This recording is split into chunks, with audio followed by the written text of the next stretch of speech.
கங்கா தீர்த்தம் சாப்பிடு.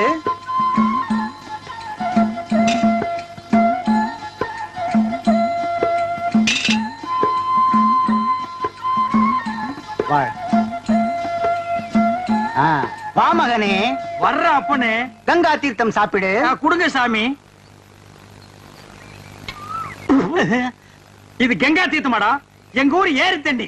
யார ஏமாத்து பாக்குற? யாரா நீ? நான் சாமியார். என்னடா ட்ரெஸ் இது? எங்கள் உடையே இதுதான். ஓ, நீங்களே முடிவு பண்ணிக்கிறதா? நீங்க என்ன மிலிட்டரியா நேவியா? அவங்களுக்கு தான் ஒரு யூனிஃபார்ம். உங்க யூனிஃபார்ம் நீங்களே பிக்ஸ் பண்ணிக்கிறீங்களா? எந்தடா?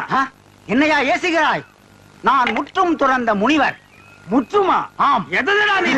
என்னடா தாடி இது? டேய், என்னடா இது போலி வேஷம்? இந்த தாடி மீசையெல்லாம் வச்சுக்கிட்டு ஊருக்குள்ள போனாதான் பொம்பளைங்க சாப்பாடு போடுறாங்க. அது வேற ஊர் பொம்பளைங்க. எங்க ஊர் பொம்பளைங்களை ஏமாத்த முடியாது. புறா தாடிய எடா இத. டேய், எடா. இனிமே இந்த ஊர் எல்லையிலே ஒண்ணு நான் பார்க்க ஒரு இடத்துலயும்